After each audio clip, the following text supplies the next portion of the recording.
भगवान की पुस्तक कौन सी? आज संसार में अनेकों रिलीजन है और सभी दावा करते हैं कि केवल उन्हीं की पुस्तक में ओम का दिया हुआ ज्ञान है। प्रश्न उठता है कि कौन सी पुस्तक में संसार रचने वाले का अद्भुत ज्ञान है। यहूदी लोग तो तौरेत व अंजिल को, ईसाई लोग बाइबिल को, मुस्लिम कुरान को, सिख गुरु ग्रंथ साहिब को, पारसी जैन अवेस्ता को, आर्य हिंदू वेदों को ओम का दिया हुआ ज्ञान बताते हैं। अब समस्या यह है कि ईश्वरीय ज्ञान कौन सा है, इसका निर्णय कैसे हो। किसी भी निर्णय पर पहुंचने से पूर्व हमें कुछ परीक्षाएं करनी पड़ती है। इन सभी पुस्तकों का तुलनात्मक अध्ययन करके ही सत्य तक पहुंचा जा सकता है। जैसा संसार बनाने वाला है वैसा ही उसका ज्ञान भी होना चाहिए। संसार का रचयिता सर्वज्ञ अर्थात सब कुछ जानता है, तो उसका दिया हुआ ज्ञान कभी भी विज्ञान के विरुद्ध व मूर्खतापूर्ण नहीं होना चाहिए। ईश्वर के ज्ञान में संसार की प्रत्येक विद्या तथा ज्ञान दिया होना चाहिए। अब सब प्रकार का ज्ञान उसमें होना चाहिए। अतः परीक्षाओं के आधार पर सभी मत पंथ संप्रदाय की पुस्तकों की पड़ताल अर्थात छानबीन करना आवश्यक है। यह तुलनात्मक अध्ययन निष्पक्ष भाव से तर्क तथा विज्ञान के आधार पर ही होगा, जिसके एक अटल सत्य तक पहुंचा जा सके। अतः परीक्षाओं के आधार पर ईश्वर के ज्ञान की खोज प्रारंभ करते हैं। पहली परीक्षा। नियम। पुस्तक के नाम से ही पता चलना चाहिए कि वह ईश्वरीय ज्ञान है, न कि एक पुस्तक। ईश्वर सर्वव्यापक तथा निराकार है, अतः वह बैठकर कोई पुस्तक लिखकर उसे मनुष्य को नहीं देगा। सर्वव्यापक ईश्वर प्रत्येक मनुष्य के हृदय, बुद्धि तथा मस्तिष्क आदि में उपस्थित है और सृष्टि के आदि में मनुष्य के हृदय में सीधा ज्ञान देता है। परीक्षा। अब ईश्वरीय ज्ञान के नाम पर जितनी भी पुस्तकें हैं उनका अर्थ निकालकर देखना अनिवार्य है। 1.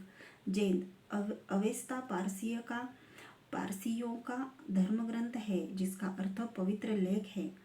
इससे पता चलता है कि यह पुस्तक है जो किसी धर्मात्मा ने लिखी है।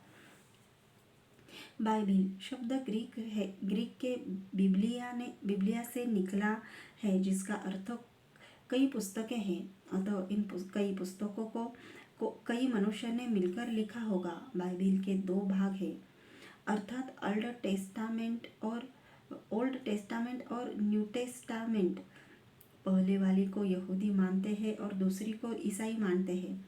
ये दोनों शब्द लैटिन भाषा के टेस्टर से निकले हैं, जिसका अर्थ साक्षी, गवाही है। यहूदी और ईसाइयों के भगवान ने बहुत सारे लोगों की गवाही करवाई है कि यहोवा ही भगवान है। इससे स्पष्ट पता चलता है कि बाइबिल में गवाहियाँ, कहानियाँ, गाथाएं हैं, किंतु ज्ञान नहीं है। कुरान के कई अर्थ निकलते हैं, क्योंकि मोहम्मद से पूर्व यह शब्द सीरियाई भाषा के कुरियाना के रूप में उपस्थित था। बाद में कुरान के रूप में अरबी में भी यह शब्द रूपांतरित हो गया। कुरान के अर्थ विशेष पढ़ना, उसने पढ़ा व उचारा, ग्रंथों को पढ़ना आदि है। इससे पता चलता है कि कुरान भी किसी मनुष्य की लिखी हुई पुस्तक है। कुरान को मशहफ भी कहते हैं, जिसका अर्थ है लिखा हुआ, अर्थात वह पुस्तक जो अल्लाह ने लिखी अथवा लिखवाई। लिखाने का कार्य हाथ पैरों वाले मनुष्य का होता है, ईश्वर का नहीं, जिसने हाथ पैर बनाए हैं। गुरु ग्रंथ साहिब का अर्थ बताने की अधिक आवश्यकता नहीं, क्योंकि इसके नाम से ही स्पष्ट पता चलता है कि यह एक ग्रंथ पुस्तक है। इसी प्रकार बौद्ध लोगों की पुस्तक त्रिपिटक है, जिस त्रिपिटक का अर्थ है 3 पिटारी अर्थात 3 पुस्तकें, जिनमें महात्मा बुद्ध के वचन तथा उनकी शिक्षाएं हैं। इनमें सीधा अर्थ लगा सकते हैं कि ये दोनों ही ग्रंथ मनुष्य के वचनों को संग्रहित किए हुए हैं तथा इनका अर्थ भी पुस्तक निकलता है। कुछ लोग कह सकते हैं कि यहोवा अथवा अल्लाह ने बोलकर ज्ञान दिया और बाद में मनुष्यों, पैगंबरों आदि ने पुस्तकें लिख दी। प्रथम बात तो यह है कि यदि ईश्वर बोला तो उसका कोई न कोई आकार अवश्य है, और यदि आकार है तो उसने एक स्थान घेरा हुआ है, अर्थात वह सर्वव्यापक नहीं है। अतः बोलकर ज्ञान देने वाला अवश्य ही कोई शरीरधारी होना चाहिए।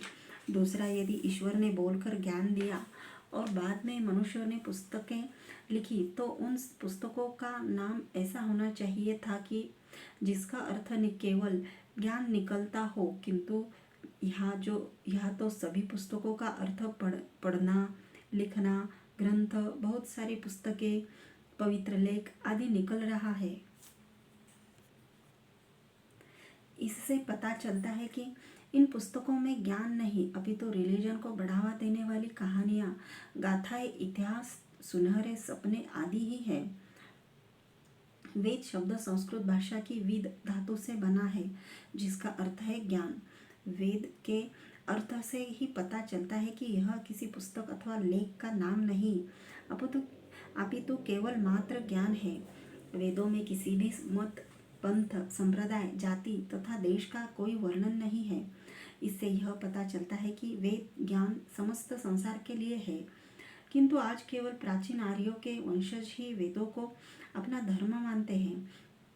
सृष्टि के प्रारंभ में ओम ने मनुष्यों को बिना बोले, बिना पढ़े, बिना पुस्तक लिखे उनके भीतर ही ज्ञान दिया, क्योंकि वह सर्वव्यापक है। ज्ञान लेने देने के लिए मुंह, आँख, कान आदि की आवश्यकता अल्प सामर्थ्य वाले मनुष्य को होती है।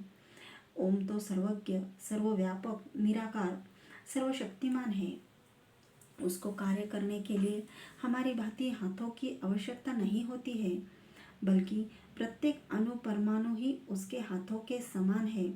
अतः ईश्वर ने प्रारंभ में मनुष्य को ज्ञान दिया और बाद में मनुष्य ने उस ज्ञान को लिखित रूप दे दिया, किंतु उसका नाम और अर्थ वही रहा जो सदा से रहा है, अर्थात वेद शब्द, जिसका अर्थ है ईश्वरीय ज्ञान।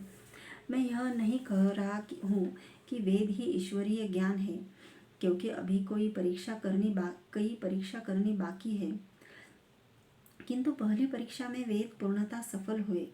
मैं यह भी मानता हूँ कि केवल नाम में ईश्वरीय ज्ञान होने से कुछ नहीं होता है। बिना किसी पक्षपात के हमने केवल सभी रिलीजन वालों की धार्मिक पुस्तकों के नाम और उनके अर्थ का ही विवेचन किया है। दूसरी परीक्षा, नियम। ईश्वर का ज्ञान सृष्टि के आरंभ में ही मनुष्य को मिलना चाहिए, क्योंकि मनुष्य का काम ज्ञान के बिना चल ही नहीं सकता है। एक छोटा सा फोन, पंखा, फ्रिज, एयर कंडीशनर जैसी वस्तु क्रय खरीद करने पर भी उनकी नियमावली तथा प्रयोग करने की विधि उनके साथ एक छोटी पुस्तक के रूप में मिलती है। इस प्रकार सृष्टि का ज्ञान भी मनुष्य को आरंभ में ही मिलना चाहिए। ऐसा नहीं होता है कि आपको नया मोबाइल फोन आज मिला है और उसके प्रयोग की विधि 10 वर्ष बाद मिलेगी। यह आपके साथ अन्याय होगा। किसी भी नए पदार्थ के बारे में एक बार तो प्रारंभ में ज्ञान मिलना ही चाहिए। उसके उपरांत फिर वह ज्ञान एक दूसरे से सब जगह प्रचारित हो फैल जाता है। अतः सृष्टि के आरंभ में जब मनुष्य को कुछ भी ज्ञान नहीं था, तभी उनको ज्ञान मिलना चाहिए। परीक्षा। इस नियम के आधार पर परीक्षा पूर्ण करने हेतु हमें रिलीजन की सभी पुस्तकों की प्राचीनता को देखना होगा, क्योंकि सृष्टि को बने हुए करोड़ों वर्ष हो चुके हैं। कुरान का ज्ञान पैगंबर मोहम्मद को अल्लाह ने सुनाया था। आज मुस्लिमों का 1438 हिजरी संवत चल रहा है, अर्थात कुरान इससे प्राचीन नहीं है। अतः कुरान का ज्ञान आज से लगभग 1400 वर्ष पूर्व मोहम्मद को मिला और मोहम्मद ने युद्ध लड़कर लोगों को गुलाम बनाते हुए बलपूर्वक उनको कुरान का ज्ञान दिया। प्रश्न उठता है कि क्या कुरान आने से पूर्व संसार के मनुष्य पशुओं की भांति जीवित रहते थे? क्या कुरान आने से पूर्व मनुष्य को घर बनाना, खेती करना, गणित, विद्या आदि कुछ नहीं पता था? इतिहास के विद्यार्थी जानते हैं कि लगभग 5000 वर्ष पुरानी हड़प्पा सभ्यता कितनी विकसित थी। अतः कुरान से पूर्व ही मनुष्य को सृष्टि का ज्ञान हो गया था। कुछ मुस्लिम कह सकते हैं कि कुरान से पूर्व अल्लाह ने बाइबिल, तौरेत, अंजील आदि से ज्ञान दे दिया था, क्योंकि कुरान में बाइबिल की इन पुस्तकों को भी अल्लाह की पुस्तकें माना है। चलिए उन सभी पुस्तकों की प्राचीनता पर विचार करते हैं। आप जानते ही हैं कि बाइबिल कई पुस्तकों का एक संग्रह है, जिसमें ईसा की न्यू टेस्टामेंट ईसाइयों की पुस्तक और मूसा की ओल्ड टेस्टामेंट यहूदियों की पुस्तक है। यहूदियों के अनुसार ईसाइयों के अनुसार ईसा को हुए लगभग 2020 वर्ष हुए हैं।